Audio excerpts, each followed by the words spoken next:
Senhores, boa tarde. Então, retomando aqui a sessão das 14 horas do dia 15/7, nossa segunda parte.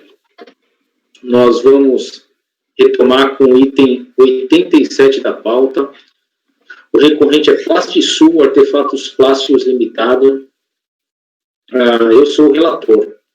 Esse processo, o contribuinte tinha tentado fazer uma compensação, só que ele queria fazer com débitos vencidos. Então, e à época, a legislação previa só com débitos vincendos, a norma infralegal.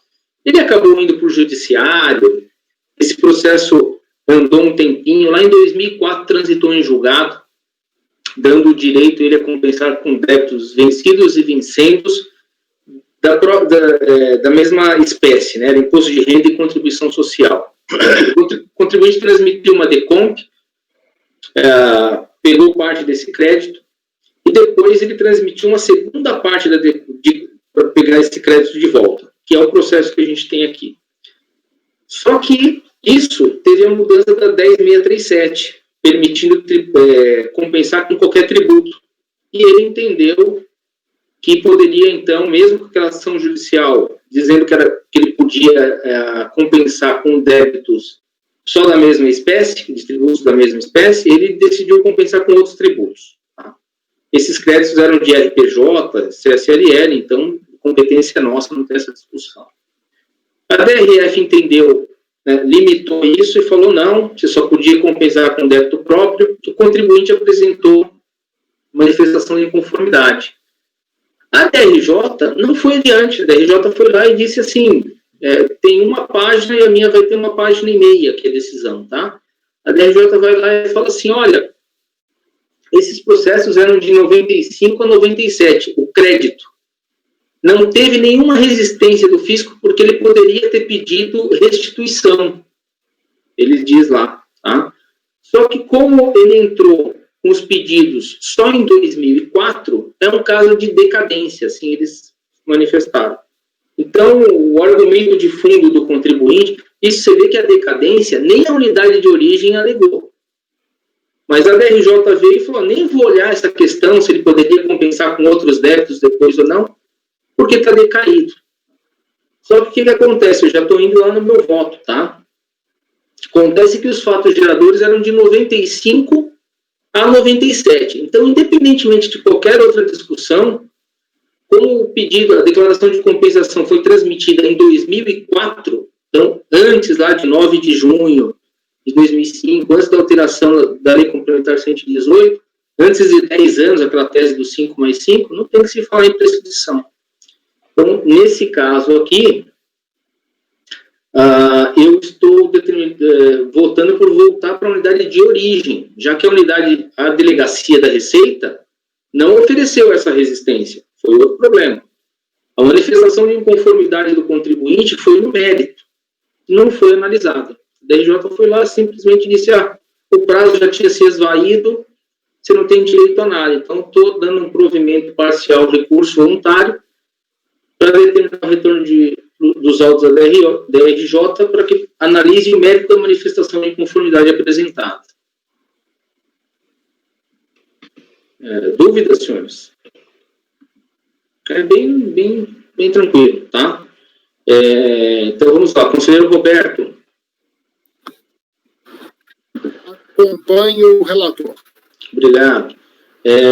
Conselheiro Dornelas. Acompanho, presidente. Conselheiro Lisandro. Acompanho o relator. Conselheiro Rogério. Acompanho o relator. Conselheira Giovana. Acompanho o relator. Conselheiro Lucas. Acompanho o relator. Conselheira Bianca. Acompanho o relator. Então, item 87, por unanimidade de votos, dar provimento parcial recurso voluntário para superar o óbice da ocorrência da prescrição, súmula CART 91, e determinar o retorno dos autos da DRJ de origem para que analise o mérito da manifestação de inconformidade apresentada. Julgado, tá, pessoal? Então, vamos agora ao item 88. Conselheiro Dornelas é o relator. Recorrente, Vale do Ivaí S.A., Açúcar e Álcool. Conselheiro Dornelas, com a palavra. Certo. Bem, esse é o primeiro que eu relato hoje. Eu pensei até que esse processo ia ser retirado de pauta, porque outro processo desse mesmo contribuinte, ele solicitou a retirada de pauta. Bem, esse aqui, tudo indicava que ia ser do mesmo sentido da súmula 91, que é o processo antes relatado pelo presidente, né? Aqui é um crédito de creditório decorrente de estimativa, certo? Onde se alega que foi paga indevidamente essa estimativa. Então, ele diz que recolheu 340.343, quando o correto seria 302.240. Então, o crédito pleiteado é no valor de 38.102. O despacho decisório, ele não homologou a declaração sob o fundamento de que o pagamento de estimativa mensal só pode ser utilizado na dedução de imposto de renda ou contribuição social devido ao final do período de apuração para compor o saldo negativo do imposto de renda ou contribuição social do período, nos moldes daquela IN 600, se não me engano, né? E nós sabemos que essa IN 600 foi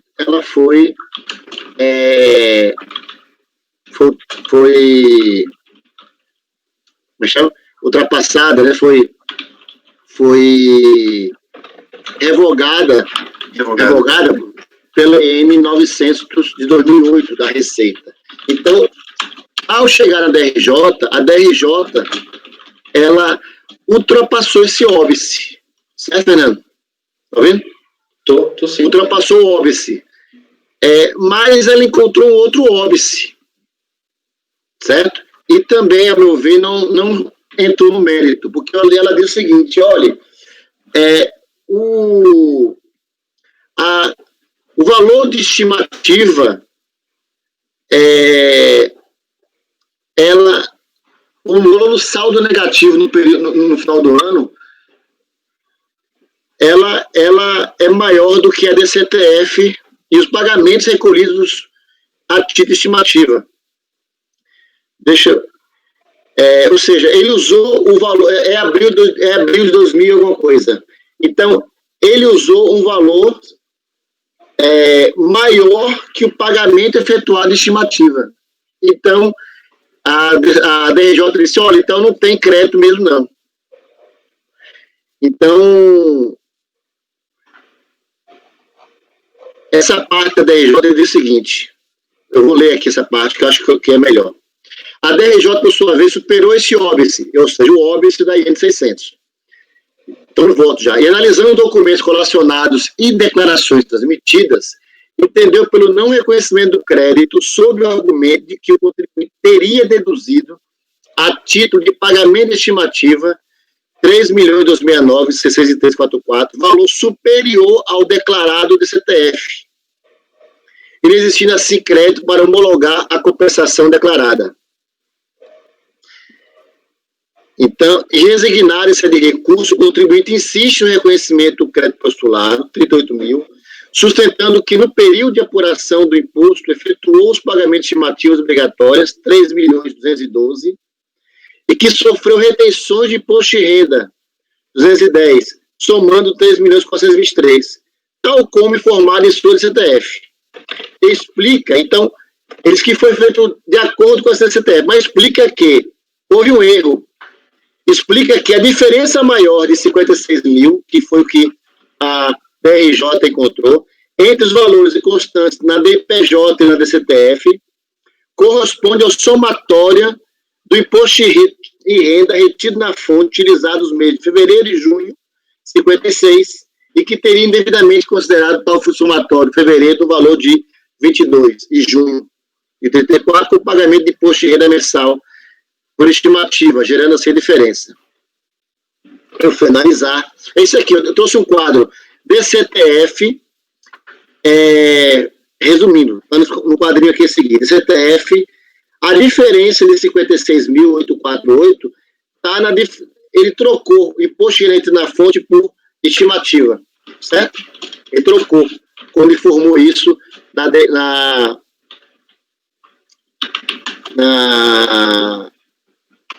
DCTF. Então, de fato, me aliando às razões do contribuinte, o equívoco anunciado pela DRJ tem nada alterou o saldo negativo apurado do período.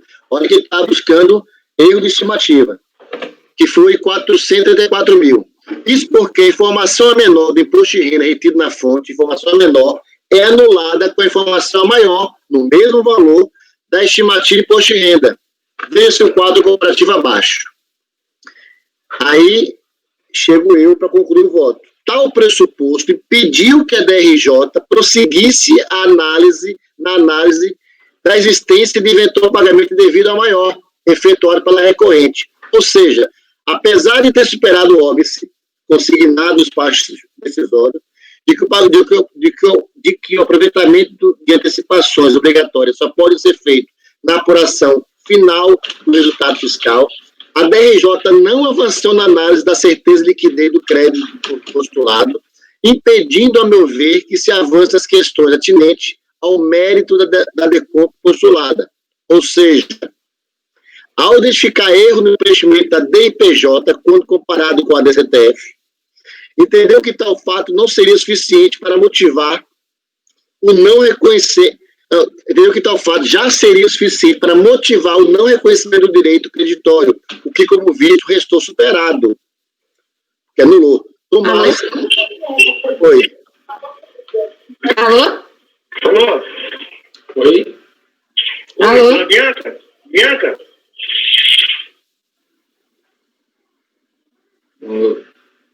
Posso continuar? Pode continuar. No mais, é incontroverso que a recorrente recolheu o imposto de renda por estimativa relativa competente de abril de 2006, no valor de 302.240, e que o excesso reclamado não compôs o saldo negativo do período, conforme demonstrado na DIPJ 2007, de folhas 61 a 72.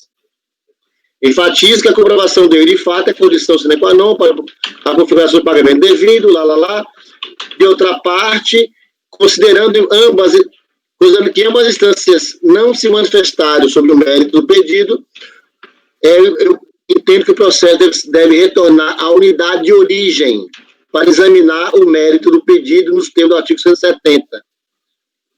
Ante exposto, voto no sentido de dar provimento parcial ao recurso, presidente, para superar o óbice apontado na decisão da DRJ, identificar erro no preenchimento da DPJ quando comparado com a DCTF. Estou esperando esse óbice. Para evitar prejuízo de defesa, seja expressão de instância, determinar o retorno dos autos à unidade de origem, para que analise o mérito do pedido. Por quê? Porque ambas as instâncias não analisaram o direito creditório postulado. Enfim, é isso. Esse é o meu voto.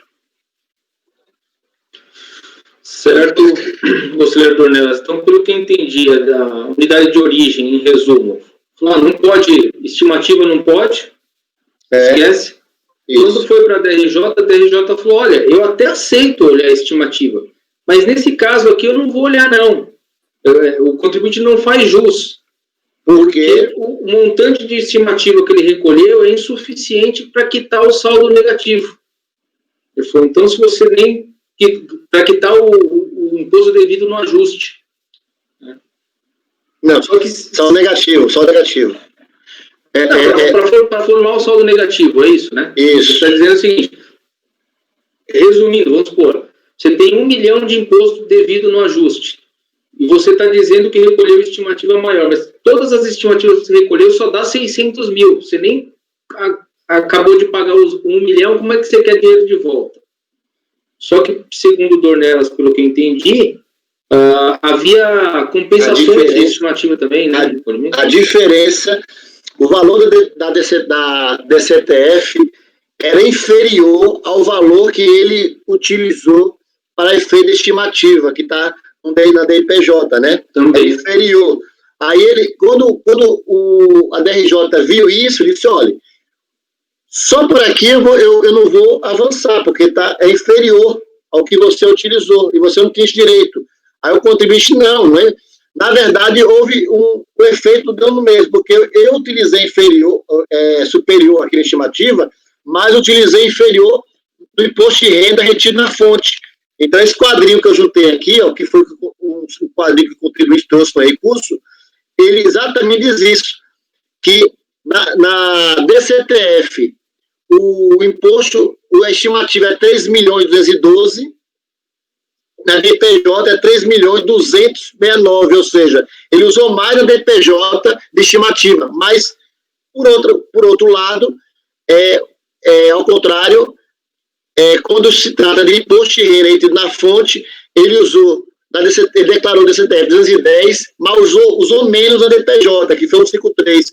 A diferença entre os dois deu 56,48, ou seja, o final deu no mesmo, deu 0. Aí eu fui olhar, já que foi uma questão que é recorrente aqui, se o excesso dele, eu botei aqui no mais, é incontroverso, que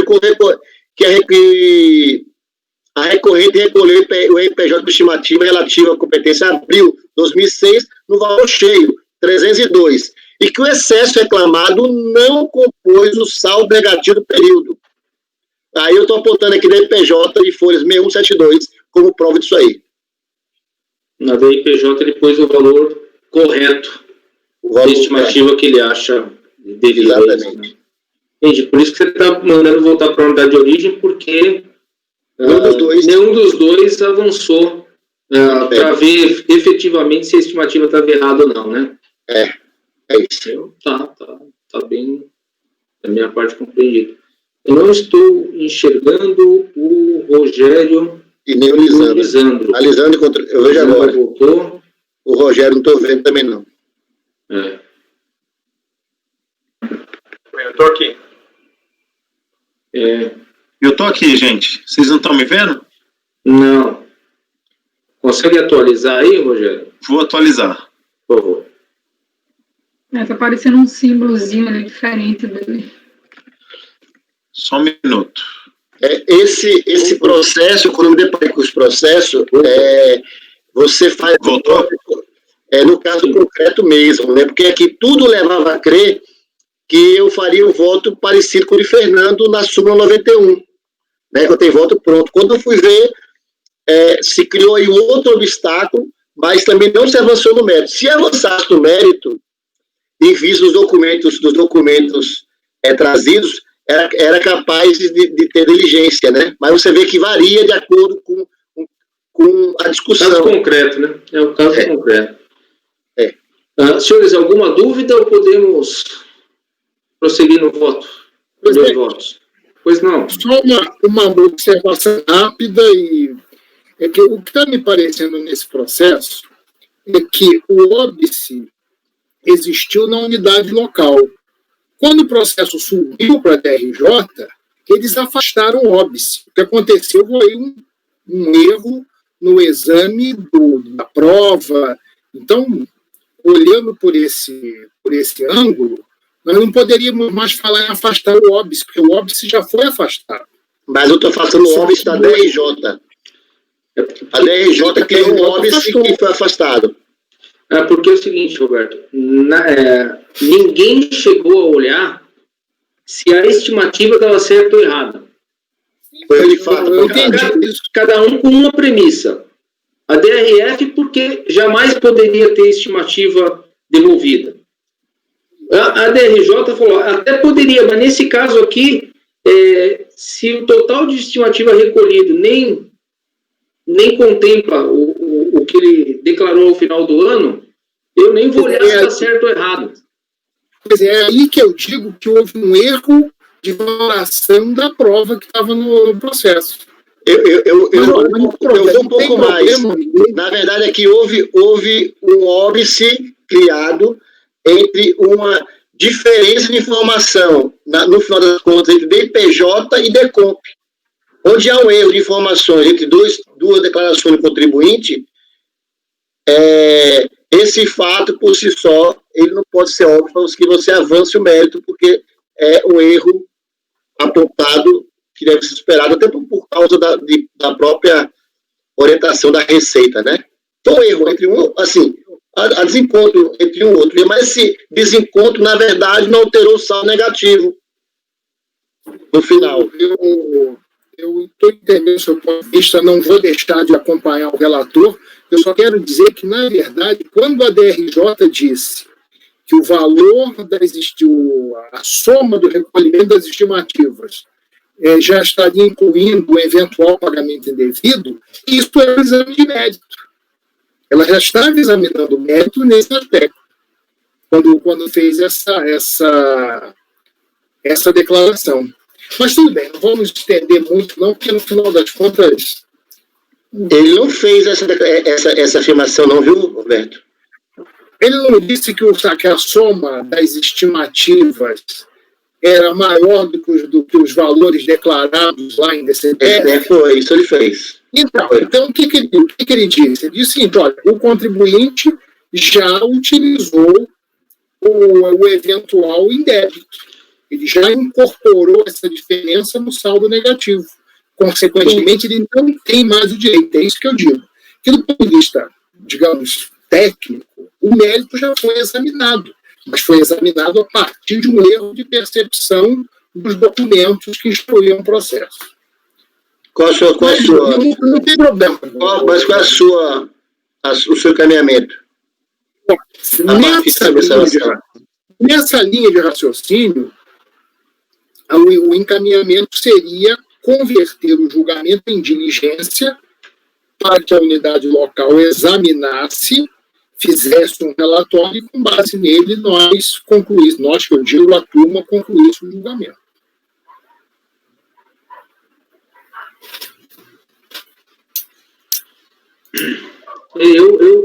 Eu nesse caso aqui, Roberto, eu fico pensando, eu acho que ele não chegou a analisar.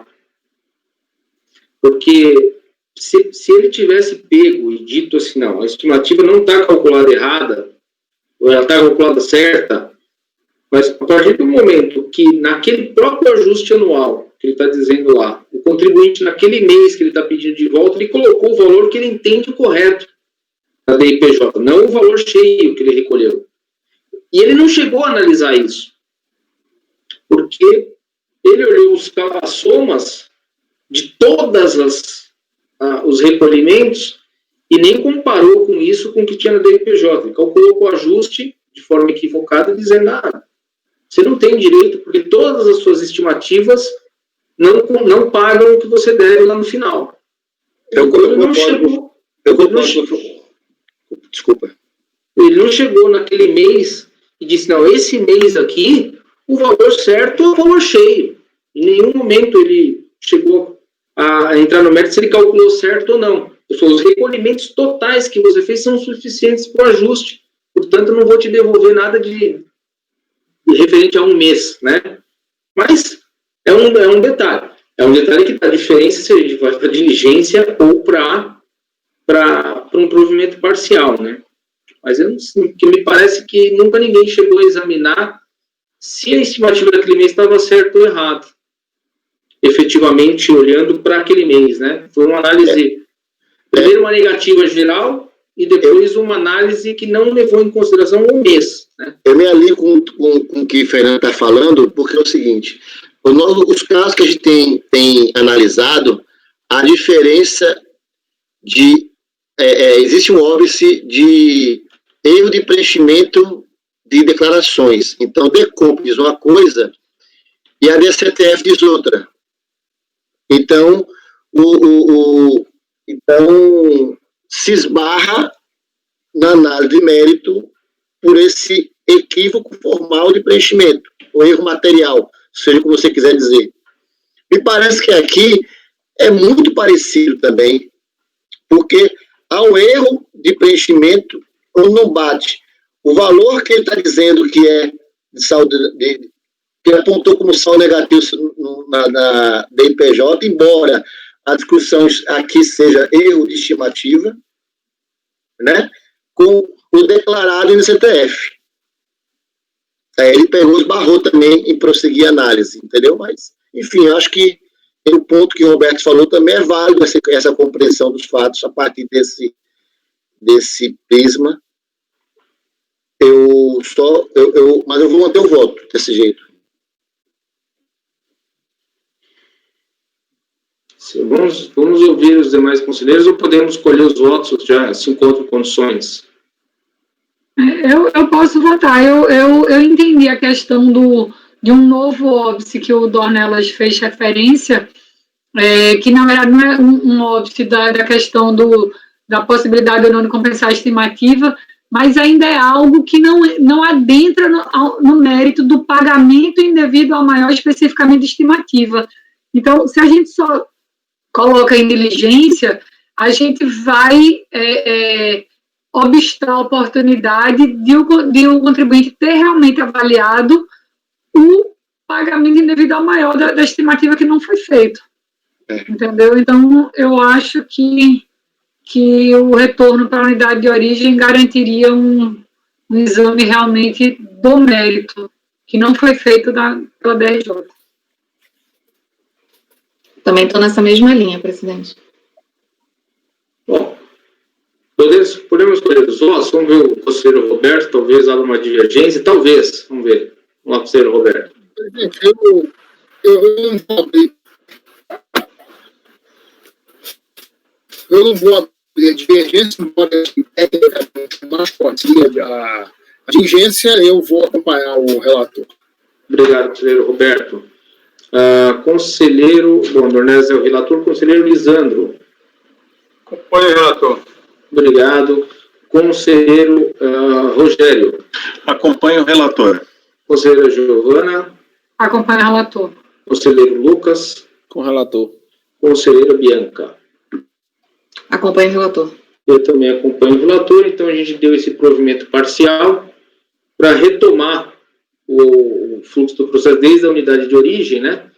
O Dornelas vai deixar claro, está deixando claro no voto dele, a questão da estimativa poder já ser em tese, né, como diz a súmula, poder ser objeto de restituição ou declaração de compensação e reinicia o processo a partir de lá. Certinho, então. Item 88, provimento parcial por unanimidade. Julgado. Vamos ao próximo item da pauta. Item 89, de relatoria da conselheira Bianca. O recorrente é Intrade, Pinhal, Exportação e Exportação Limitada. Conselheira Bianca, por favor.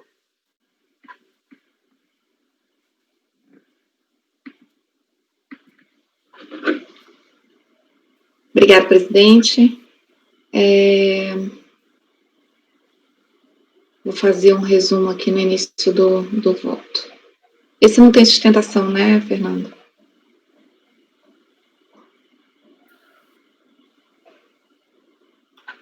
Não, Bianca, esse não. Hoje nós não temos mais sustentação oral. Só amanhã agora, tá? Tá bom.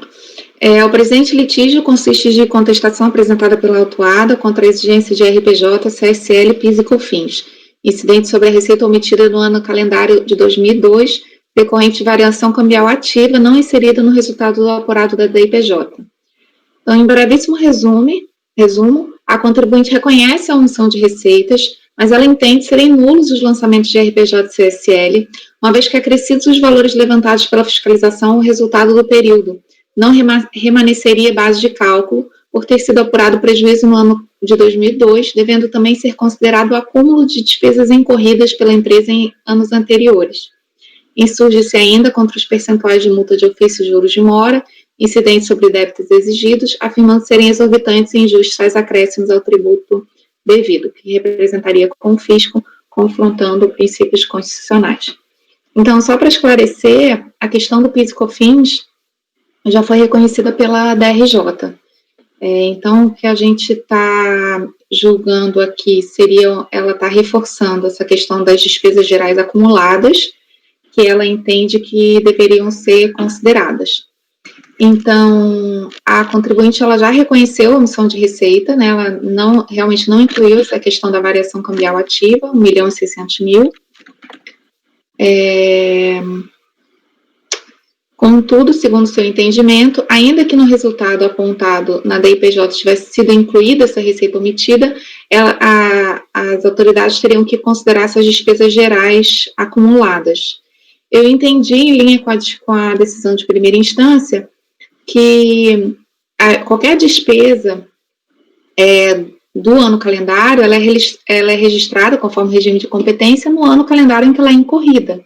E que, nesse caso, especificamente, a DRJ já considerou 100% do prejuízo fiscal que tinha sido declarado pela contribuinte na apuração dessa base de cálculo desse lançamento, assim como ela reajustou a base de cálculo para considerar 30%, que é o percentual limite, do prejuízo fiscal do ano anterior.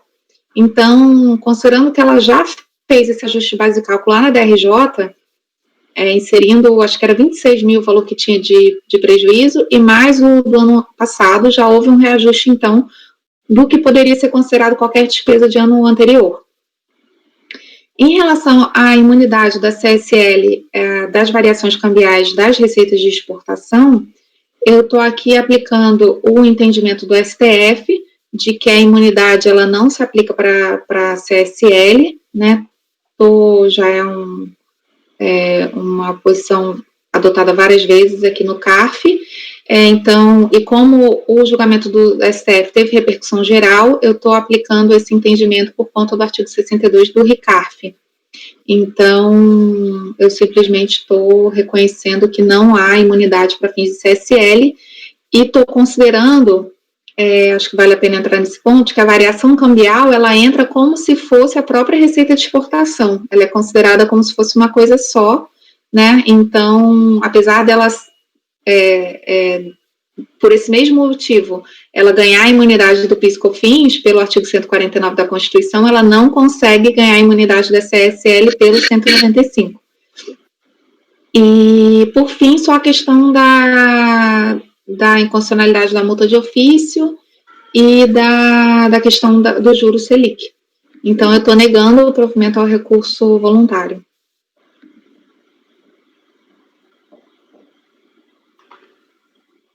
Ok, obrigado, conselheira Bianca. Dúvidas, senhores? Debates?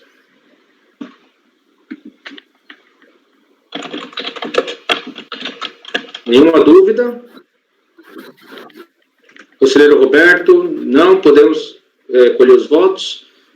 Conselheiro Roberto? Acompanha? Acompanho a relatora. Ok. Conselheiro Dornelas? Com a relatora.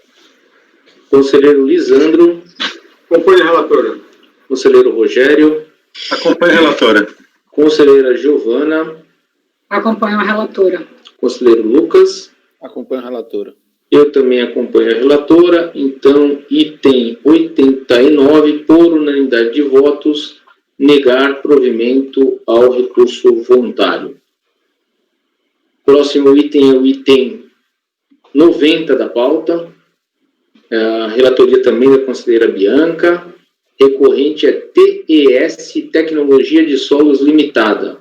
Por gentileza, conselheira Bianca. Só um detalhe. O item 90 é um paradigma.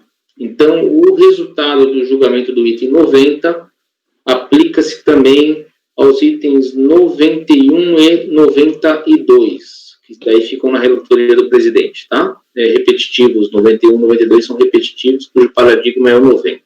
Senhora Bianca, desculpa. Obrigado, presidente. Eu coloquei alguns detalhes aqui nos autos, mas assim, quando eu for formalizar, eu retiro esses detalhes de páginas, de valores, enfim, para facilitar a questão do recurso repetitivo, da formalização. Trata-se de atos de declaração de compensação com base em crédito relativo a imposto de renda, pessoa jurídica. A contribuinte declarou no PDCOMP a existência de crédito decorrente de pagamento indevido ou a maior, cujo DARF apresenta as determinadas características. Então, ela colocou aqui as características do DARF. De acordo com o despacho decisório, esse pagamento já havia sido utilizado integralmente, então não existiria mais crédito disponível.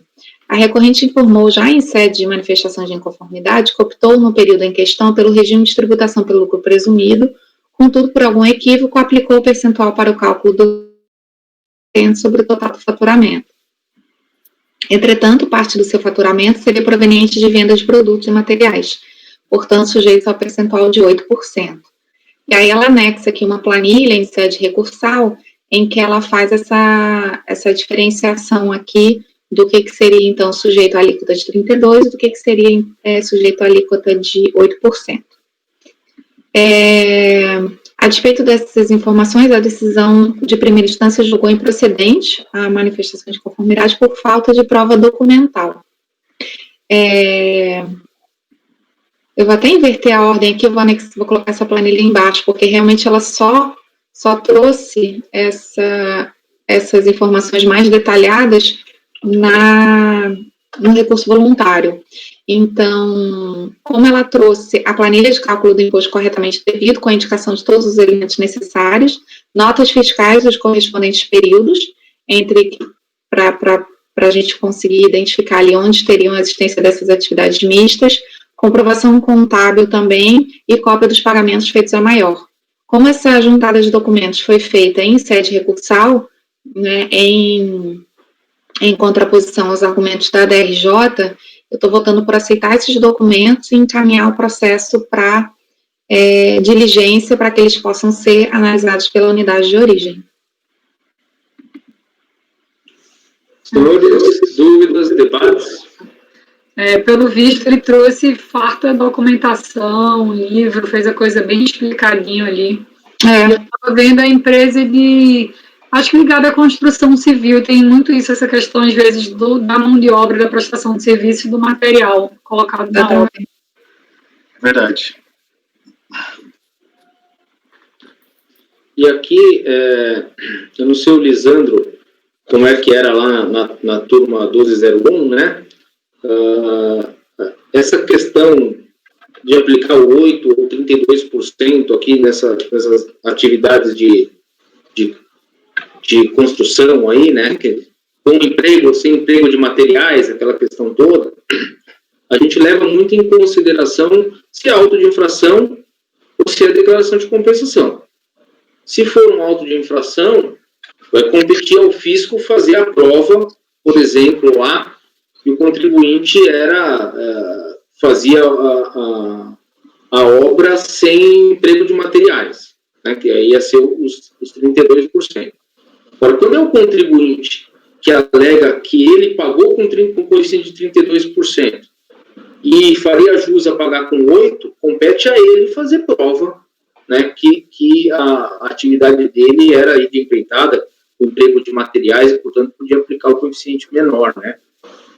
Mas a questão, por enquanto, posta nos autos, é que isso acabou vindo em sede de recurso voluntário. O conselheiro está acatando aí essa documentação, me parece que também a discussão surgiu na DRJ, né, mas independentemente disso, está acatando e convertendo o julgamento em diligência para que a unidade de origem possa analisar essa documentação.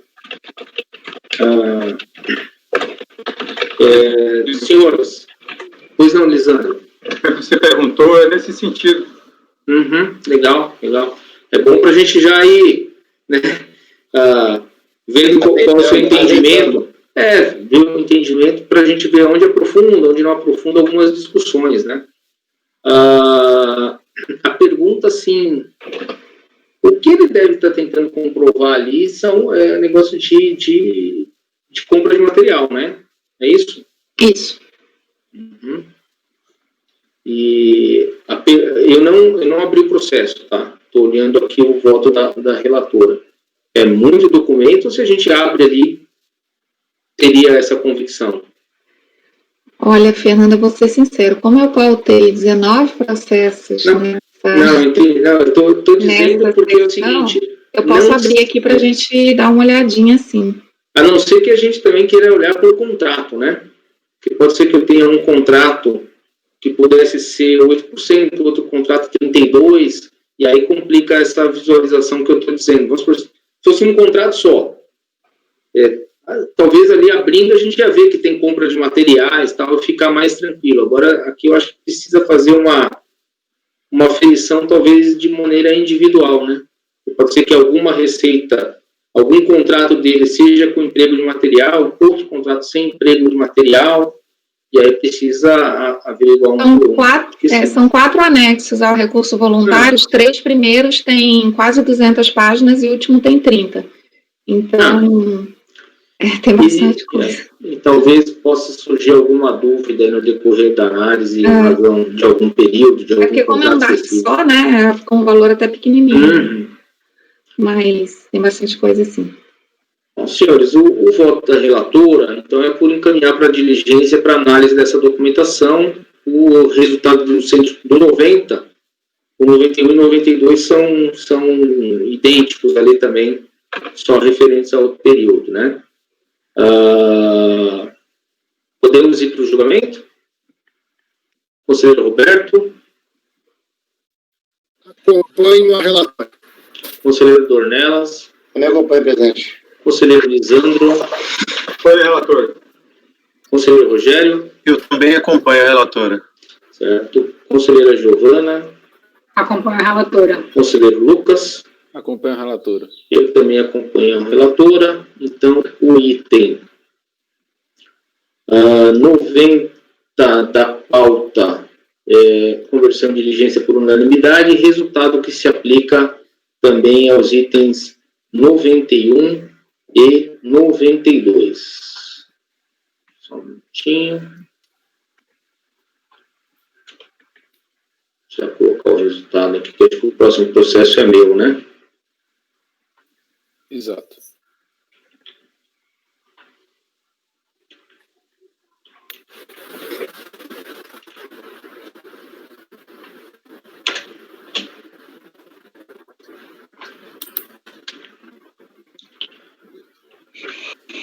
Eu vou pedir um minutinho só para vocês, mas pode começar sem mim, Fernando, eu chego, tá?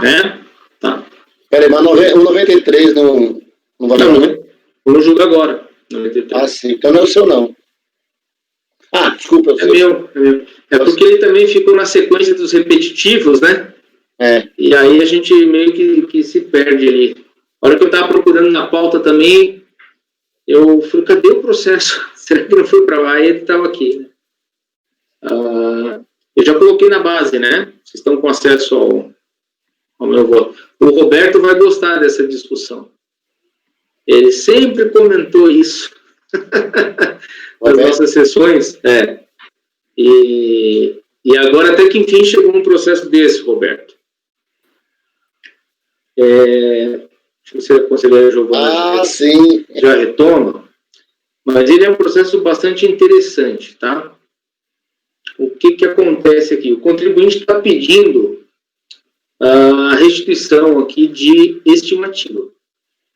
Então, olha, paguei errado, tudo bem, até aí a discussão poderia ser, a gente não tem dúvida, tá? Deixa eu ver. A Giovana voltou, né? O Lisandro está ali também, então vamos lá. Então, o que acontece nesse processo aqui, pessoal? O contribuinte pede uma estimativa lá referente ao mês de setembro de 2008, tá? E esse processo teve uma confusão danada, né? Porque o contribuinte, quando ele pediu estimativa, não levou.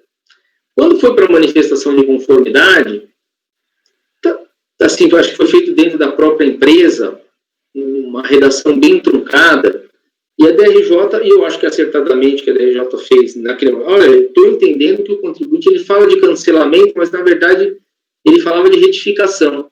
Ele dizia assim, olha, na verdade eu estou querendo o saldo, o prejuízo fiscal. Então eu peguei esse processo primeiro pensando que era aquele caso que ele tinha analisado errado, tal. Aí a DRJ vai lá, analisa e falou, não, olha, não posso retificar, não dá para você retificar, isso aqui tem umas informações, várias considerações do porquê não poderia aceitar o que ele fez, até em relação ao saldo do final do ano. Certo? O contribuinte vem e apresenta recurso voluntário. Tá? No recurso voluntário, ele vem, porque o que aconteceu? Provavelmente o contribuinte, quando foi fazer o recurso voluntário, falou, nossa, agora o que eu queria ter pedido mesmo, que eu pedi certo, era a estimativa. Para mim, foi sempre estimativa que ele pediu. Tá? Só que eu acho que como ele pensava que ele ia perder na manifestação de conformidade, ele tentou ver se dava saldo negativo, mas também não dava. No recurso voluntário, ele voltou como se nada tivesse acontecido, tá? Ele vem e fala, olha, eu estou pedindo a estimativa de setembro. Volta para o valor do negócio, questão que está no PER mesmo, no PER de compra. Só que aí o contribuinte diz assim, olha, eu vinha apurando mês a mês, as estimativas com base em balanço, não em receita bruta e acréscimo. E ele vinha mesmo, tá? Em setembro, ele fala, e aí é que vem o pulo do gato, tá, Roberto? Ele vem e diz, eu calculei com base na receita bruta e acréscimo, mas depois eu percebi que eu poderia ter feito um balanço de suspensão. Ah, entendeu? Ele falou, e aí, então, eu refiz o cálculo. E assim, pessoal, é bom que a gente vai se debruçando. O que acontece? Na DCTF, você não consegue ver. O código de arrecadação é o mesmo para recolhimento de estimativa. Consegue ver da IPJ, né, cara? Você só consegue ver da IPJ. Na da IPJ está certo, tá? Que é no ano seguinte, né? Que ele entrega.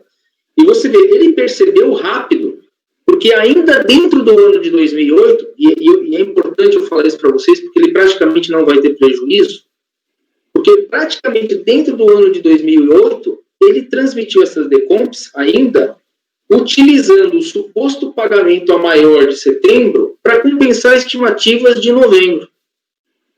Então, quer dizer, no ajuste anual não vai dar muito problema, se não reconhecer, porque se não for aqui, é lá, né? Tanto faz, se ele não compensar a estimativa de novembro, ele vai ter essa estimativa de setembro cheia, vamos dizer assim, porque ele não vai utilizar aqui.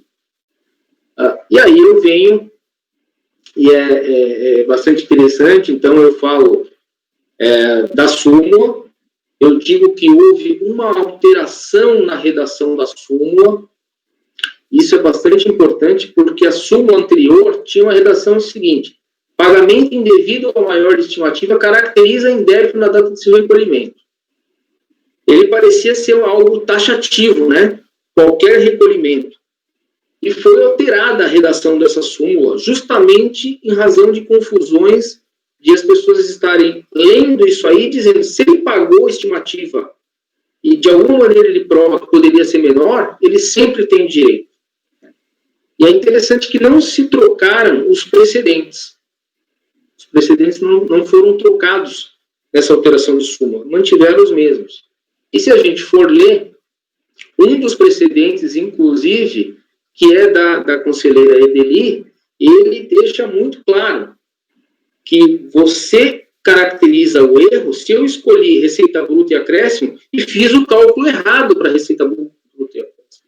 Se eu recolhi balanço, se eu escolhi fazer por balanço de suspensão ou redução e errei no cálculo desse balanço ou no preenchimento da declaração. Agora, o contribuinte, numa passagem do voto dele, ele não deixa nenhuma dúvida. Folha 278, ele fala: ocorre que após o pagamento do IRPJ de setembro de 2008, foi verificado que o IRPJ devido, calculado com base no lucro real de setembro pelo balancete de suspensão ou redução, deduzido as antecipações realizadas de janeiro a agosto, resultaria em um IRPJ a pagar menor em comparação com o IRPJ a pagar no regime estimado. Então, quer dizer, ele não recolheu de forma equivocada a estimativa naquele mês. Ele escolheu receita bruta e acréscimo, fez o cálculo e depois quis alterar para balanço de suspensão. Tá? Então, eu estou dizendo aqui que até em termos de precedentes da própria súmula 84, tem um que exatamente no voto diz, nesse caso não caracteriza. Você não pode querer simplesmente trocar essa apuração depois de ter feito, tá? Então, diz a interpretação tem por pressuposto a ocorrência de erro no cálculo ou no recolhimento da estimativa. Não está aqui abarcada a mudança de opção quanto à sistemática de cálculo das estimativas, formalizada definitivamente quando o contribuinte determina o valor inicialmente recolhido com base na receita bruta e acréscimos ou em balancetes de suspensão ou redução. Então, com base nisso, e eu acho até interessante, né, que você acaba, um dos precedentes aqui, e vale para a gente anotar, que pode acontecer com a gente, ele é bem interessante, eu não tinha percebido. Ele diz o seguinte, que existe uma possibilidade dessa alteração, tá?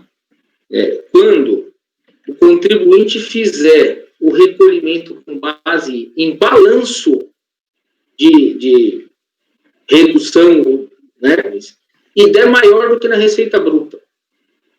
Porque se acontecer isso, aí ele pode pedir de volta.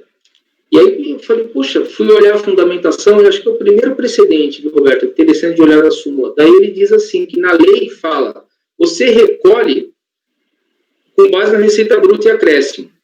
Você pode suspender ou reduzir o pagamento se fizer um balanço de suspensão ou redução. Então ele fala, se ele fizer um pagamento com base em balanço que aumentou o que ele pagaria em relação à receita bruta e acréscimo, é um pagamento indevido. Então, o contrário pode acontecer nessa hipótese. Eu achei interessante analisar os precedentes.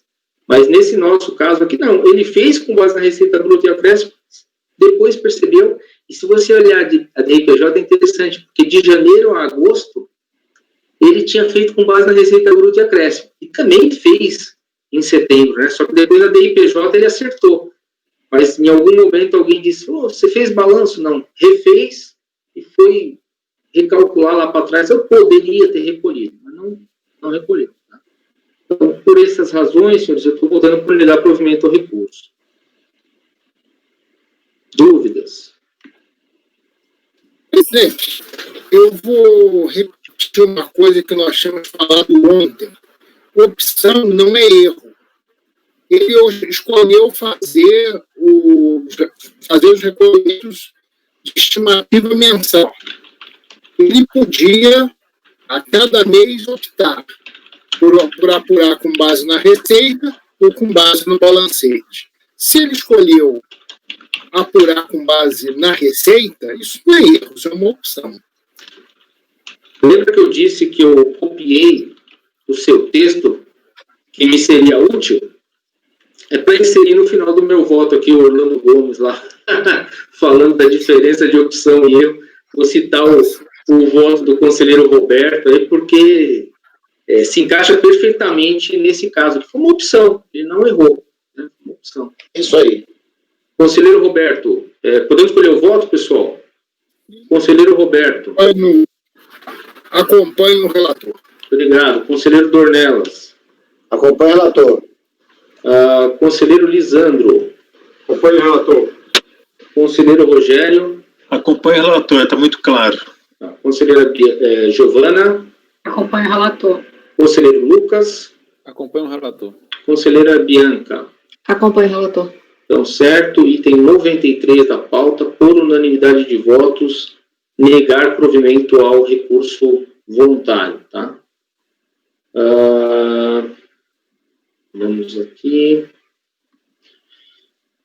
O item 94 da pauta, recorrente é Eternite S.A., o relator é o conselheiro Dornelas e houve um pedido de retirada de pauta por parte do patrono. O processo será julgado na próxima sessão, reunião presencial, não volta automaticamente para a pauta. Item 95, nós temos em 95, 96 e 97, os três, o recorrente é J. Macedo S.A., os três são de relatoria do conselheiro Lucas. O 96 da pauta foi retirado de pauta, eu solicitei a retirada, o relator, inclusive, fez o voto está disponível, mas ele identificou antes e entrou em contato comigo, que a gente percebeu que tinha um problema de incompetência no processo. Era de COFINS, né, Lucas? Eu não lembro, o crédito. Isso, crédito de PIS e COFINS. Crédito de PIS e COFINS, o item 96. Então, a gente vai fazer um despacho de saneamento para encaminhar para a terceira sessão. Então, 96 está fora de pauta, o conselheiro Lucas fica com a palavra, e aí ele vê se é melhor fazer o 95, depois 97, ou se eles são parecidos. Está com a palavra o conselheiro Lucas. Tá ótimo, obrigado, presidente. Os processos são similares, o meu encaminhamento é o mesmo, inclusive, então eu vou tentar relatar em conjunto. Vou falar no 95, que vai servir para o 97. Trata de um PERDECOMP, no qual o contribuinte pretendeu utilizar suposto crédito de pagamento indevido a maior de imposto de renda retido na fonte, no valor de 10 mil e poucos reais com débitos próprios. A compensação não foi homologada em razão da autoridade fiscal não ter localizado crédito disponível para compensação dos débitos. Resignado, o contribuinte apresentou manifestação de inconformidade, trouxe diversos argumentos que eu vou passar por eles. Quando a DRJ de Florianópolis foi tratada a questão, julgou improcedente o pleito do contribuinte por entender que estaria ausente a certeza e a liquidez do crédito pleiteado, elementos estes indispensáveis para a compensação pleiteada. Inconformado, o contribuinte apresentou recurso voluntário, reforçando os argumentos já trazidos aos autos e afirmando que toda a documentação que comprova o crédito estaria disponível para acesso nos próprios sistemas da Receita, podendo a autoridade administrativa ter acesso aos comprovantes a qualquer tempo. Sustenta que, nos termos do artigo 36 e 37 da Lei 9784, seria dever da administração realizar a instrução processual. No momento algum, ele foi intimado para apresentar a documentação que a autoridade fiscal entendesse, a documentação que a autoridade fiscal entendeu como essencial para o deslinde. Por essa razão, requereu integrar o provimento do recurso. Eu conheço do recurso porque ele é tempestivo e atende aos demais requisitos de admissibilidade, e, compulsando dos autos, eu verifico que a controvérsia gira em torno da liquidez e da certeza do crédito pleiteado. A autoridade fiscal não localizou crédito disponível, em decorrência, não homologou a compensação pleiteada pelo contribuinte.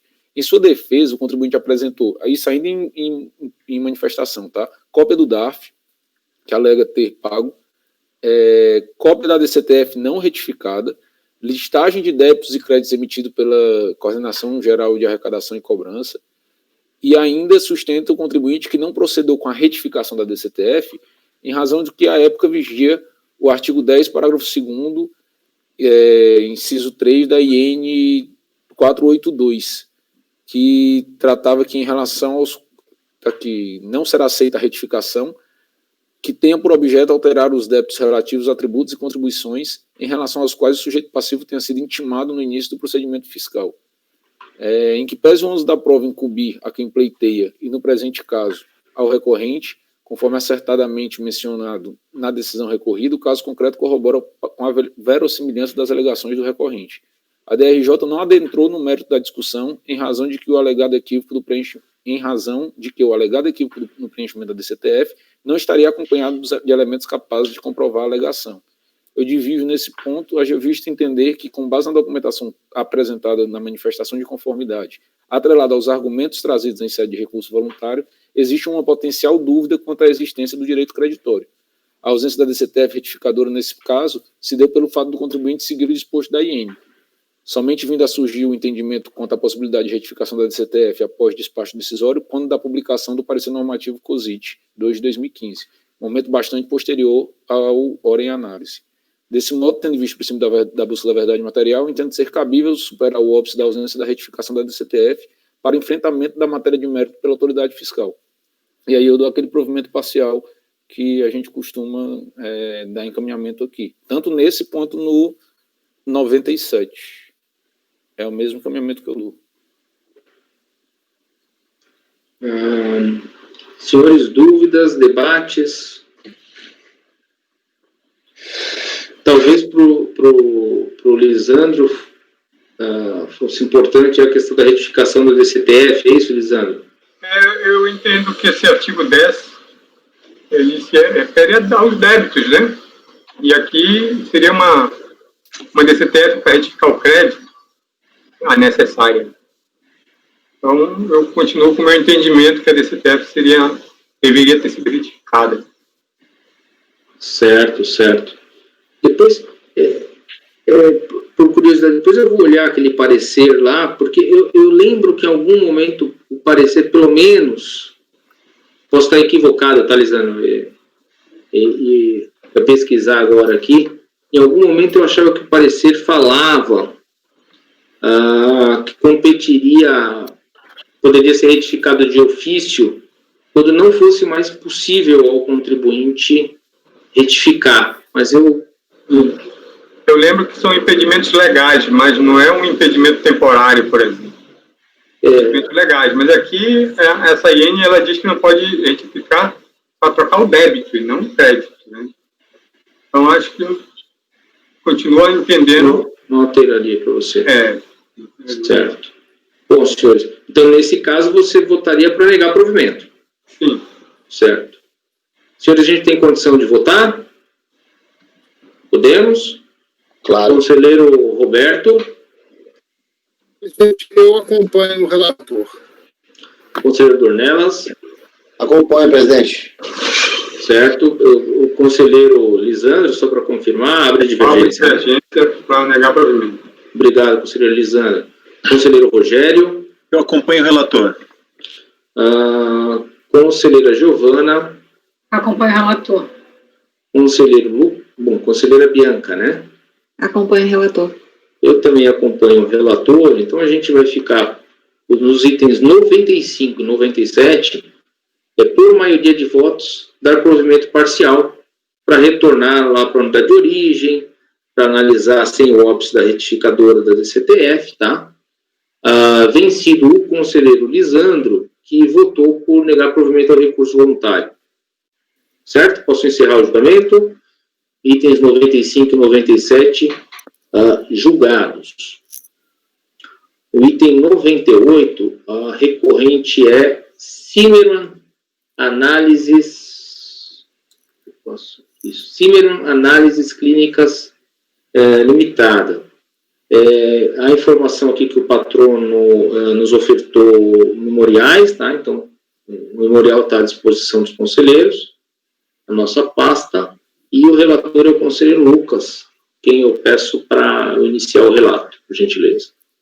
Obrigado, presidente. Trato o presente processo de auto de infração em decorrência de auditoria interna do DCTF. É o mesmo contribuinte, tá, que teve, a gente relatou ontem, só que aqui a situação é um pouco distinta.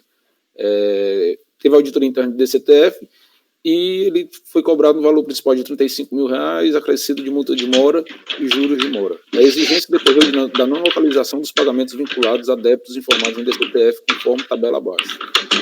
Cientificado do auto de infração, o contribuinte apresentou impugnação alegando que os códigos de arrecadação declarados nos DARFs seriam aqueles informados nas DCTFs correspondentes e apresenta os DARFs quitados.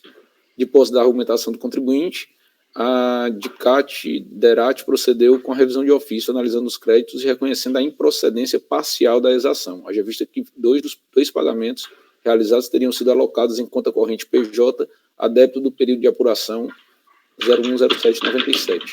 Após a revisão de ofício, permaneceu o saldo de R$24 mil, conforme tabela abaixo. Quando analisou os argumentos de defesa, a DRJ do Rio de Janeiro corroborou com o entendimento alcançado após a revisão de ofício e manteve a questão do saldo remanescente. Quanto ao saldo remanescente, o contribuinte não teria se insurgido contra as inconsistências apontadas pela DERAT nos DARFs, por ele colecionados aos autos, razão pela qual a DRJ do Rio de Janeiro manteve a exigência. Inconformado, o contribuinte apresenta recurso voluntário, trazendo diversas alegações, dentre elas, uma duplicidade da cobrança do crédito tributário. Tá? Ele traz a informação de que tem uma execução fiscal em andamento a respeito desses mesmos créditos. Analisando a execução fiscal, eu não consegui extrair se são os mesmos créditos, tá? Porque tem um período de apuração 97, mas eu não sei se são os mesmos meses que estão sendo exigidos aqui. Eu não tive confiança em falar que há o mesmo valor. Não sei se pode ser que esteja lá a parte que já foi revisada de ofício aqui, então eu não tive confiança suficiente para dizer que tem uma duplicidade e que são 100% os débitos, os créditos que estão lá, os créditos que estão aqui. Por conta disso, eu sugiro o encaminhamento para uma diligência para que seja confrontado se esses créditos são de fato os mesmos. Se forem, aí não tem dúvida que já está em execução fiscal e tudo mais. Mas se não tiver, a gente tem que fazer a análise aqui, né? Eu vou lhes dizer assim que mais ou menos na linha do que a gente comentou ontem, que talvez fosse desnecessário fazer o lançamento, deve ter sido o que aconteceu nesse caso aqui. Deve ter cobrado o da DCTF e outra pessoa também pegou e fez o lançamento, porque como estava com saldo a pagar zerado, e pode estar sendo cobrado em duplicidade. Eu acho que tem verossimilhança, mas eu não consegui cravar. Olhando lá, são umas 8 cobranças que tem umas 8 CDAs, dentre elas o período de apuração bate, né, de 97, só que eu não sei se o crédito é justamente esse daqui, porque teve uma parte que foi revisto de ofício, Vai que essa parte que continuou por lá, eu não consegui cravar, eu não consegui ter a confiança de dizer que é o mesmo valor. Entendi. Eu acho que vale a pena a diligência, até porque era um procedimento que gerava muita duplicidade, justamente porque tinha a declaração, tinha o auto de infração. Normalmente você suspendia o que estava declarado lá na DCTF, porque não era confissão de dívida. Quando você lançava o auto, às vezes isso não era suspenso. Se não fosse suspenso, corria o risco realmente de ser cobrado 2 vezes. E só para deixar claro também, a impugnação foi apresentada em 8/7/2002, eu trago aqui no finalzinho, né?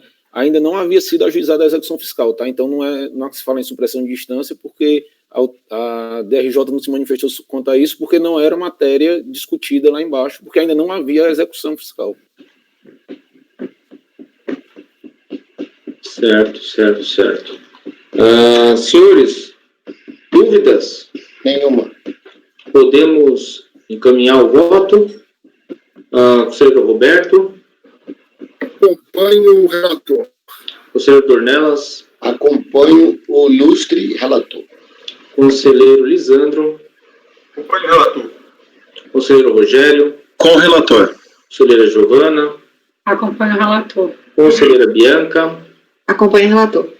E eu também acompanho o relator. Então, item 98 da pauta é converter o julgamento em diligência por unanimidade. Chegamos no último processo, né?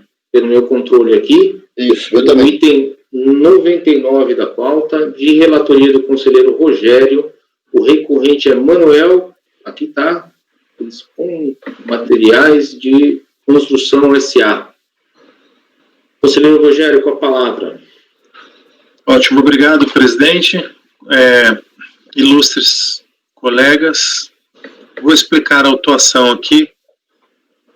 Os fatos são os seguintes. Manuel, né, recorrente. A autuação foi efetuada com base na revisão da DIPJ do ano calendário 1996, onde foi constatado uma suposta falta de adição de lucro inflacionário realizado e deduções de R-fonte não comprovados em DIF. Tá? Então, esse é o mérito, né? Não adição do lucro inflacionário realizado e dedução de R-fonte não comprovada em DIF. A fiscalização, à época, não comprovou com documentos hábeis a autuação. E a DRJ anulou o lançamento. Anulou quando? Em 28/2/2005. Então, o ano calendário é 1996, a anulação do lançamento pela DRJ é fevereiro de 2005, né? A autuação em si, a primeira autuação, ela foi feita dentro do prazo, tá? Não houve decadência. Isso não foi uma discussão na lavratura original do auto de infração, este auto que foi anulado, o lançamento. A fiscalização, ela refez o auto em 28/12/2007. Né? Então, ela anulou em 2005, em fevereiro, e a DRJ anulou, perdão, em fevereiro de 2005, e a fiscalização lavrou um novo auto em 28/2/2007, ou seja, 1 ano e 10 meses depois da anulação do lançamento foi feito um novo auto. E desta vez, a fiscalização juntou os documentos que fundamentaram a autuação. O contribuinte, ele impugnou, alegando que houve prescrição e decadência, pois, aos olhos dele, recorrente, impugnante, passaram-se 12 anos do fato gerador. A DRJ julgou improcedente a impugnação, pois a fiscalização teria 5 anos contados do julgamento que anulou a autuação para refazer a autuação. Pois se entendeu, considerou-se que houve vício, que o vício era formal e não material. No recurso voluntário, o contribuinte, ele reitera os argumentos da impugnação e ele continua alegando decadência e prescrição. Tá? Eu fundamentei meu voto no artigo 173, inciso 2 do CTN, os colegas podem observar a fundamentação legal, e eu entendo, aos meus olhos, que em caso de anulação de lançamento por vício formal, a fiscalização teria 5 anos contados da anulação para efetuar o novo lançamento. Por esta razão, eu estou negando o provimento ao recurso voluntário, julgando improcedente o recurso voluntário. Esses são os fatos e o meu voto.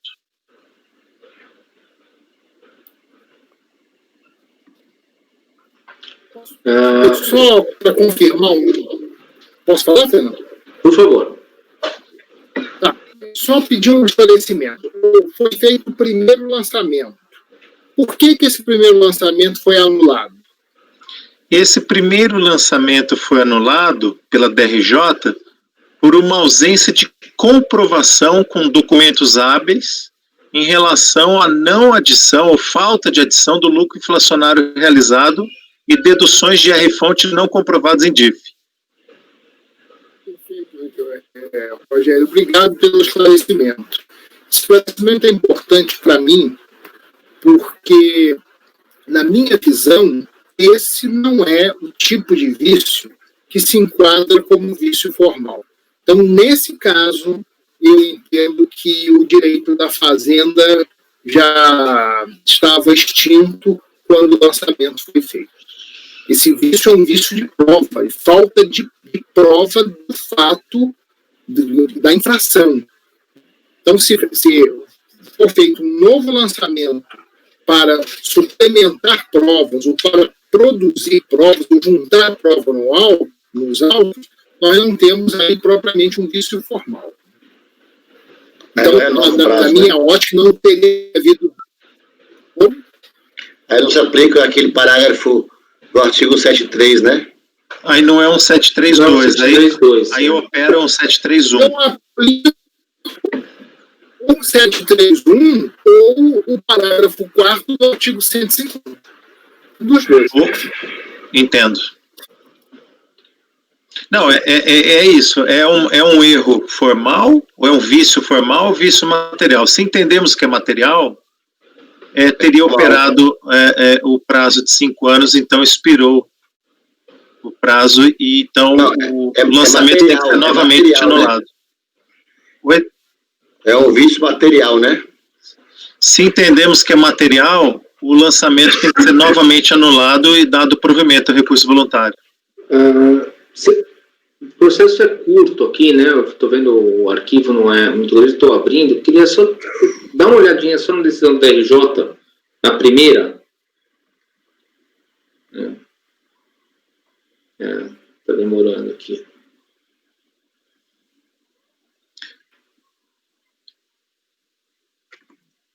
Mas é interessante essa discussão, né? É muito interessante. Mas eu gosto dessa questão do Roberto aí, que se você precisa trazer documento novo, nova instrução para o processo, já não está parecendo ser algo formal, né? Formal, realmente, mera correção daquele problema, às vezes até... Na verdade, a correção do vício formal é um lançamento igual ao outro, igual ao anterior, só acertando aquele detalhezinho de forma, né, que na verdade não interfere no direito, no direito da fazenda, né, e que eu digo a vocês que no contexto atual não seria sequer o caso de anular o auto, porque ele seria considerado uma mera irregularidade. Porque eu tenho para mim, presidente, o seguinte: o Código Tributário Nacional é de 1966. Então, faz tempo. Naquela época, o apego às formalidades, o apego ao formalismo era muito maior do que hoje, né? Então, o legislador, diante disso, e entendendo que a Fazenda não deveria ser prejudicada por conta de pequenas irregularidades, deu à Fazenda, no caso de uma anulação por vício formal, deu à Fazenda a possibilidade de lançar de novo dentro do prazo de 5 anos. Ele devolveu à Fazenda o prazo de 5 anos. Só que de lá para cá o direito evoluiu, né? Foi ganhando corpo o princípio de instrumentalidade das formas. Então não é qualquer vício, qualquer irregularidade que implica a anulação do lançamento. E a nossa turma tem julgado de forma reiterada que erro de enquadramento legal não caracteriza a nulidade do lançamento se desse erro não gerou prejuízo para o contribuinte. Então, dentro dessa perspectiva, eu acho que pouquíssimos são os vícios formais que se enquadram naquela hipótese do artigo 173, inciso 2 do CTN. E no caso do nosso processo, o processo que nós analisamos hoje, a situação é ainda mais grave, porque envolvia prova.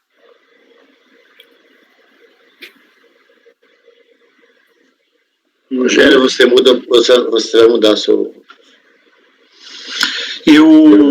Eu estou inclinado a mudar, sim, declarar o vício material e anular o lançamento. Eu estou com uma dúvida, assim... Mas eu estou com processos autos abertos, olhando a decisão do DRJ que o Fernando solicitou. Ele está no processo aqui? A decisão da DRJ? É. A primeira está, sim. Você sabe que página do arquivo? Ela está na página 60, está na página... Ela começa na 56 das 192 páginas do primeiro arquivo. Página 56.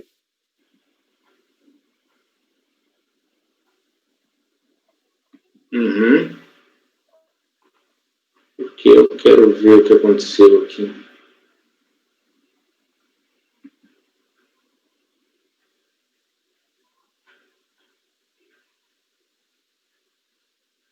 Ela diz o seguinte: uma vez que a fiscalização não demonstrou o saldo do lucro inflacionário acumulado a tributar constante do SAPLI, não informou em que elemento se baseou para efetuar a glosa de parte do valor declarado na linha 8 de 15, nem identificou a composição do valor aceito, entendo não ter havido perfeita identificação da matéria tributável, assim entendida a descrição dos fatos e base de cálculo.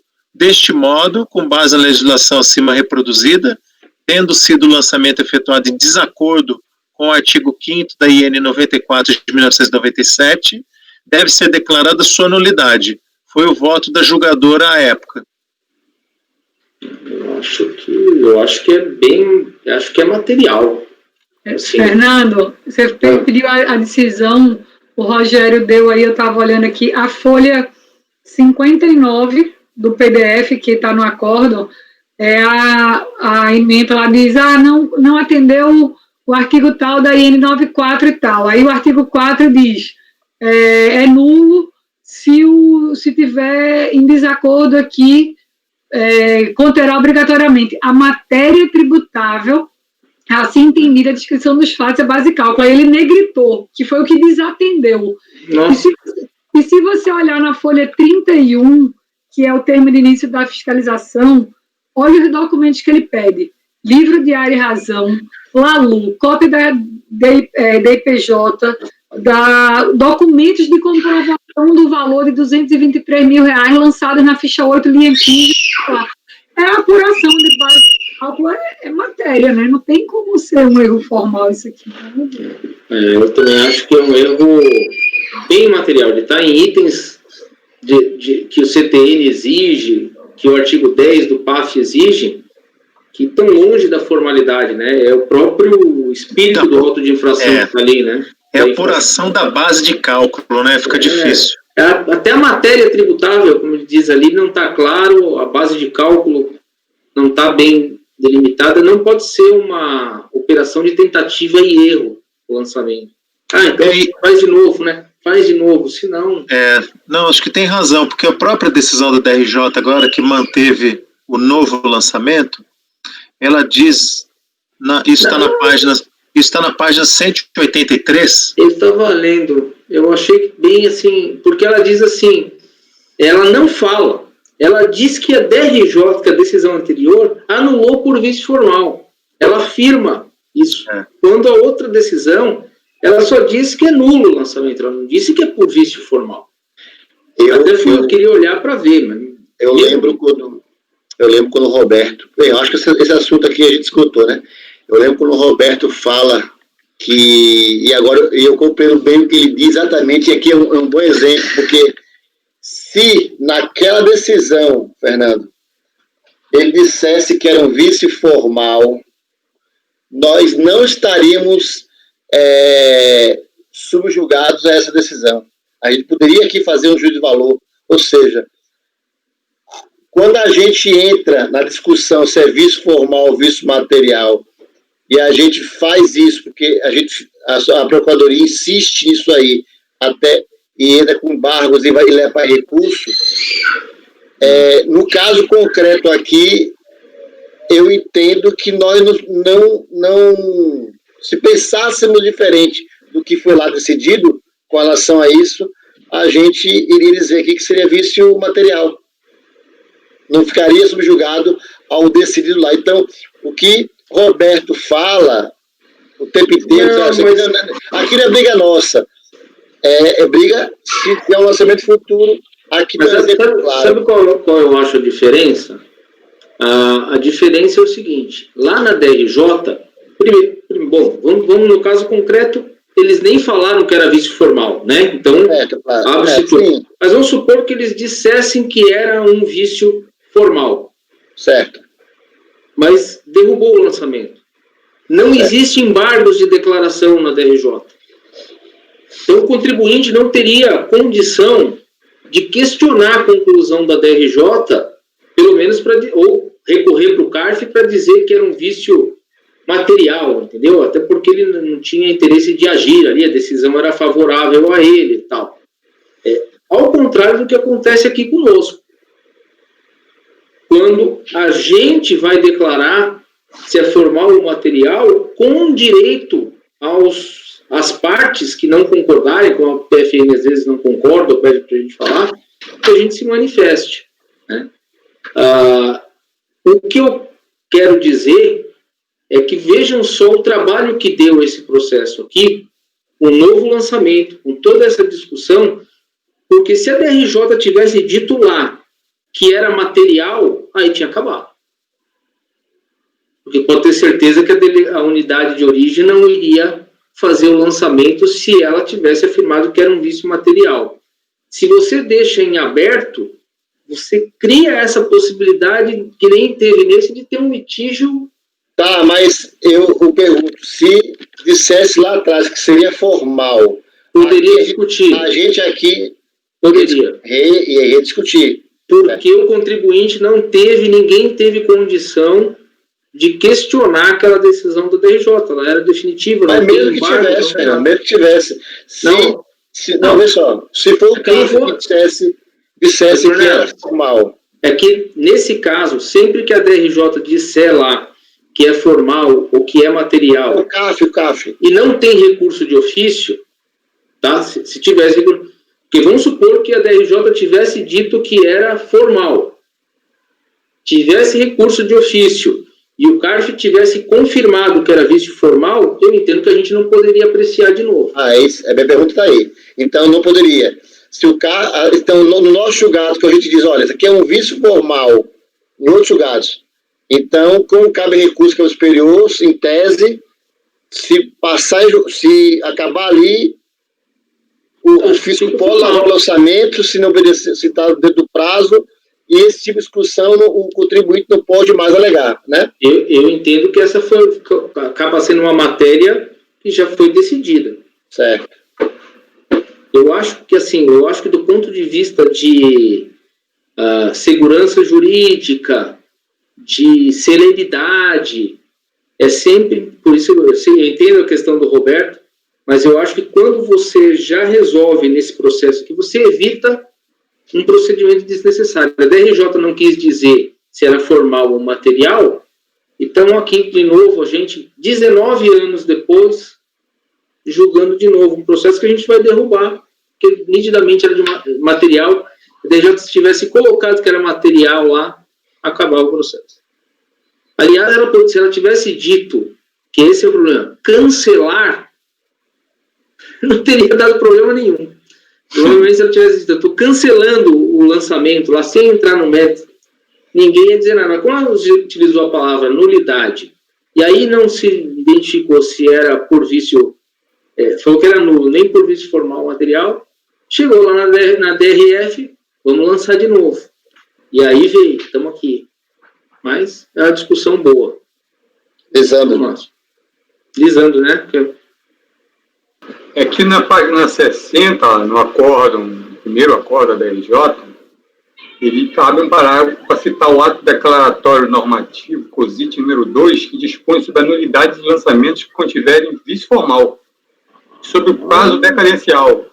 Então, eu acho que a nulidade foi formal. Não, que a nulidade pretendeu ser formal. Entendi. Essa é a posição da DRJ naquela época. Tem um exemplo concreto agora aí, né? Agora tem um caso concreto. Na 60, né? É verdade. Aí depois ele fecha e declara nulo. Ele não tinha por que citar o ato declaratório. Então, acho que ele quis declarar nulidade formal. Verdade. Acho que tá certo. A DRJ disse que é formal mesmo. Qual é a folha aí que vocês estão vendo? É na 59 do arquivo. Era que eu estava. Fernando. Não, desculpa. Amigos, vejam o tamanho da confusão. Fernando. A DRJ. Eu coloco no meu voto a transcrição do artigo 173 do Código Tributário. E ele diz no inciso 2 que extingue-se após 5 anos, né, o direito de constituir o crédito tributário. Inciso 2, da data em que se tornar definitiva a decisão que houver anulado por vício formal o lançamento anteriormente efetuado.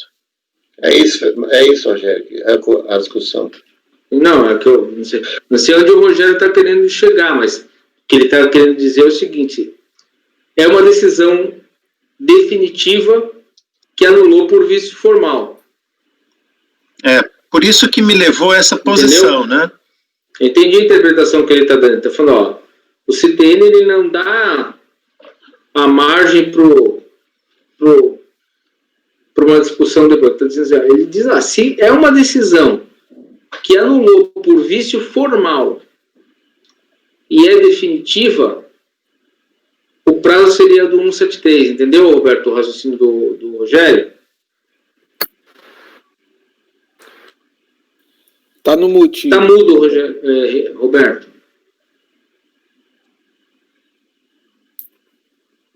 Agora tá só com delay, né? Isso. Tá só. Pois é, o meu ponto de vista é que quando se está examinando o vício, se não for necessário qualificar que tipo de vício não se deve colocar a mão nesse vespeiro, não se deve adentrar nesse exame. Basta reconhecer que houve o vício e que, em razão desse vício, o lançamento é nulo. Deixar para um outro momento, se é que esse momento virá, discutir se é vício de uma natureza ou de outra. Porque para a DRJ bastava reconhecer que houve o vício. É o vício? Anula. E deixa que a autoridade local faça a sua avaliação e decida se lança ou não,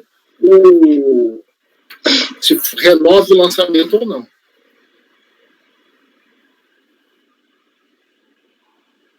Mas eu tô com... Agora eu fiquei com essa pequena dúvida. É complicado a literatura do normativo, né? É complicado. Então, o que o Rogério está indicando ali, falou,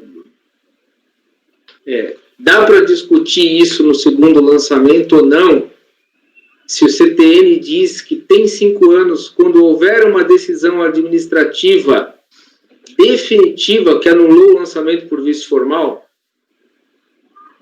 Entendeu? E eu coloco no meu voto, né? No presente caso, o vício encontrado pela DRJ, no primeiro julgamento, não é insanável e pode ser facilmente corrigido pela fiscalização. Ademais, não foi alterada a substância do fato. Assim, o que ocorreu foi uma omissão ou desatenção à solenidade, o que caracteriza vício formal. Você sabe que se eu fosse pelo caminho da literalidade do CTN, eu não entraria nesse mérito.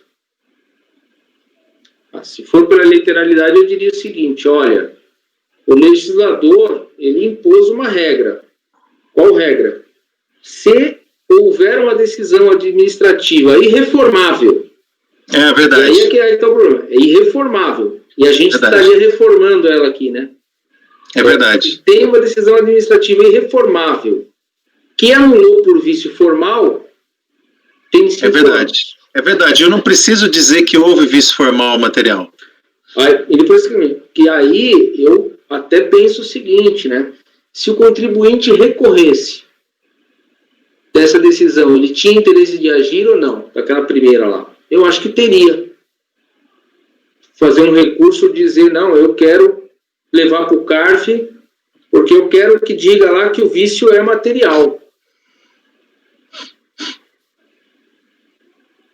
E aí, qual o interesse de agir? O interesse de agir é que eu não quero que faça um lançamento novo. Eu acho que ele teria total interesse de agir nesse caso. Entendeu, Lourenço? Sim, claro, entendi. Exatamente onde nós chegamos, né? Antes. A provocação está aí. Eu queria dizer... Pode falar, Giovana. Eu estava vendo aqui o que o Lisandro citou da decisão da DRJ, que ele cita o ato lá da COSIT, que eu nem sei por que ele citou, porque ele cita o ato da COSIT, mas ele ratifica que o erro é material. Veja só, o que diz, ele cita o ato declaratório da COSIT, dispõe sobre a nulidade de lançamentos que contiverem vício formal, sobre o prazo decadencial, bababá. Aí ele vai e cita. Aí o dispositivo citado diz, os lançamentos que contiverem vício de forma, incluídos aqueles constituídos em desacordo com o disposto no artigo 5º, devem ser declarados nulos de ofício por autoridade. Incluído, não quer dizer que todo erro do artigo 5º da IN seja formal. Ele diz incluído aquele do artigo 5º. Se você olhar o artigo 5º da IN que ele cita lá, eu tenho identificação do sujeito passivo, inciso 1, inciso 2, matéria tributável, inciso 3, a norma legal infringida, que a gente até discutiu. Ele erra lá o artigo da lei infringida, desde que os fatos estão bem descritos, é erro formal, não é erro material. Ou seja, o artigo 5º, ele contém erro formal e erro material. O que o ato COSIT diz é, olha, seja declarada quando tiverem erro formal, incluindo aqueles do artigo 5º, mas não quer dizer que todo do artigo 5º é formal, só alguns. O do inciso 2 não é formal, ele é material. Aí lá embaixo ele diz, uma vez que a fiscalização não demonstrou o saldo do lucro inflacionário acumulado, a tributária não informou em que elementos se baseou para efetuar a glosa de parte do valor declarado, nem identificou a composição do valor aceito.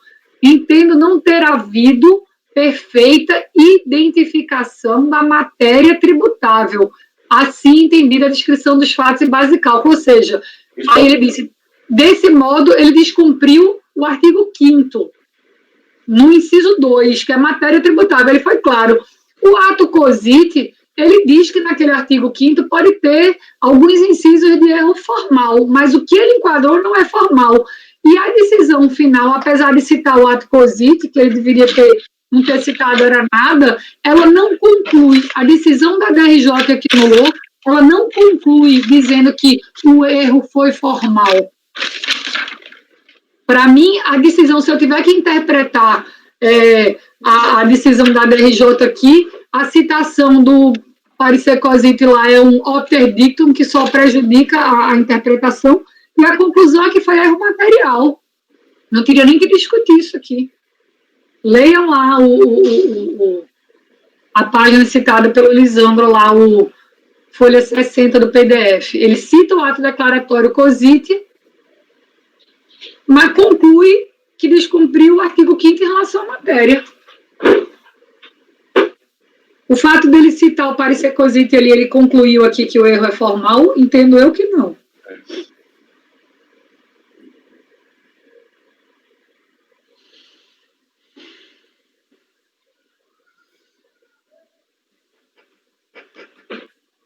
Boa pergunta.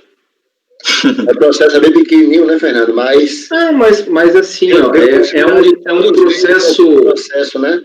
Pequenininho em termos de volume, de valor, mas denso em relação à matéria. Não a matéria de fundo lá, a questão do CTN, do vício formal, do alcance disso, né? Porque eu assim, ó, nessa nossa discussão, firmando algumas convicções do ponto de vista que se porventura a DRJ, uma vez anular um lançamento por vício formal, o contribuinte poderia recorrer ao CARF. Tá?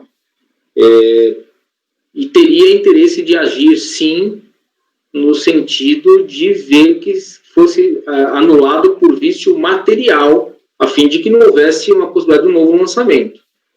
Acho que sim. Digo mais, né?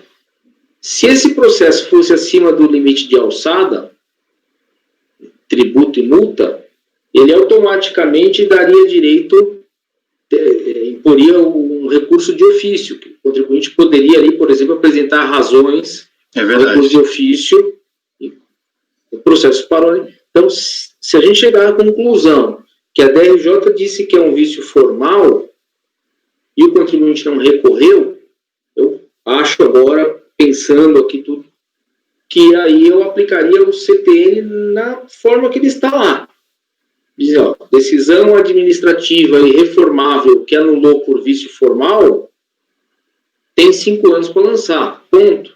Se você deixou chegar na situação de ser uma decisão administrativa irreformável que diz que é vício formal, é vício formal.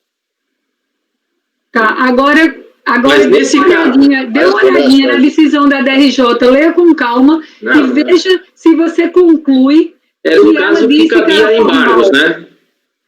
Eu diria que se fosse um caso do CARF, era um caso que cabia embargos. Caberia embargos, mas... Você dizer, olha...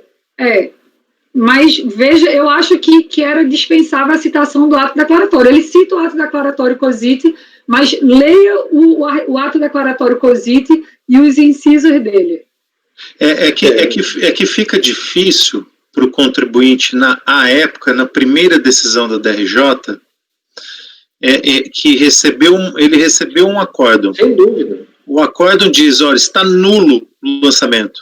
Daí ele vai recorrer, e aí ele vem um outro auto de infração. Então, todas as vezes que a DRJ disser que houve uma nulidade por erro formal, pode-se refazer o lançamento em 5 anos, né?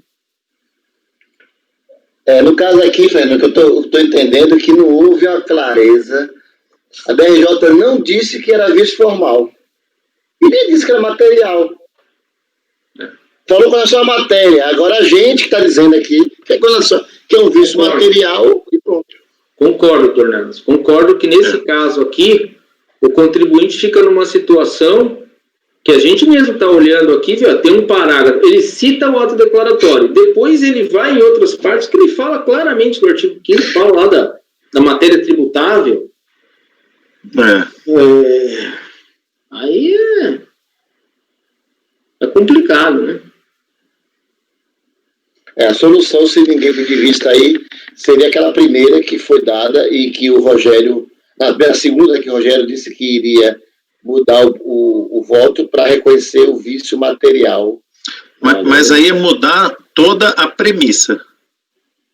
Aí é entrar no mérito de que o erro é material, sim, não é formal. Você pode, eu não sei, se eu fosse escrever um voto desse hoje aqui, eu ia abordar, inclusive, assim, olha, se for uma decisão administrativa definitiva que afirmar que é um vício formal, se ela for administrativa, eu aplico com 732, não vou discutir mais, porque ela é uma decisão administrativa irreformável. Como o contribuinte tem interesse de agir até de recorrer se foi tratado que foi vício formal. Exatamente. Até porque, na decisão da DRJ, não cabe embargos.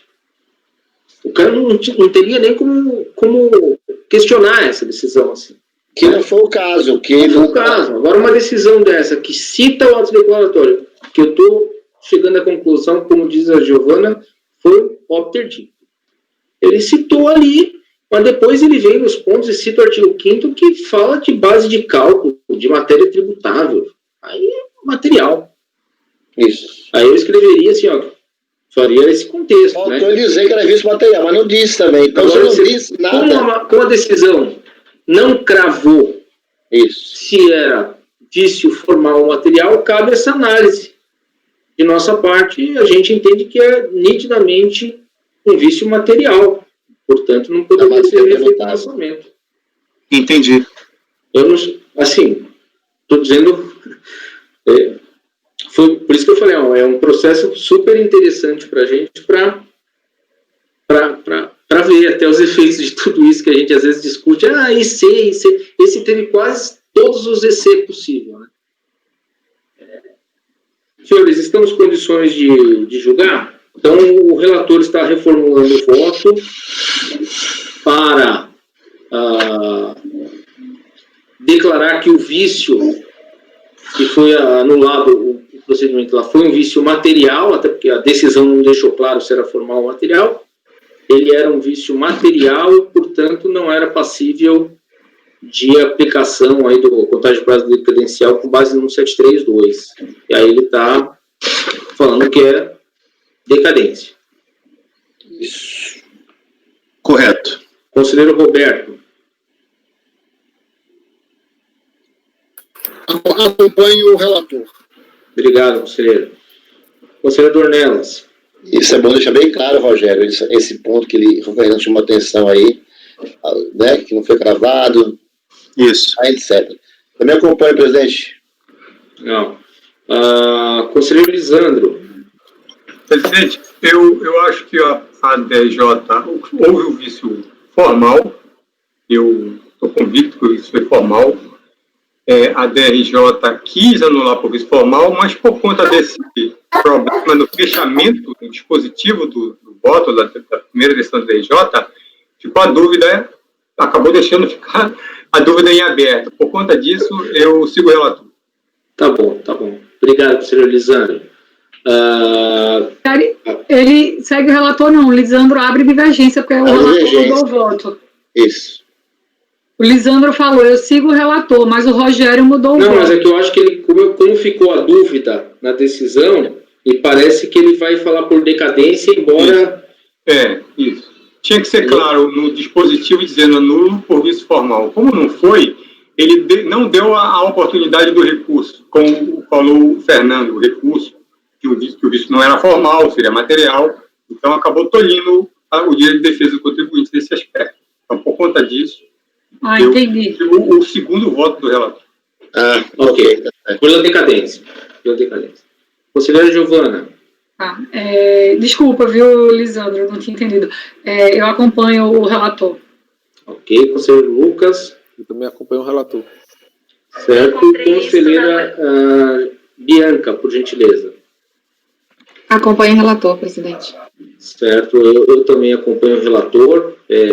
Parabenizar todos. Esse processo foi uma discussão muito interessante, né? Eu achei muito bom mesmo, boa essa discussão. Então, fica o item 99 da pauta, por unanimidade de votos, dar provimento ao recurso voluntário e cancelar a exigência em razão da decadência, né? Extinguir o caráter tributário material. Não, agora é decadência, né? É por decadência.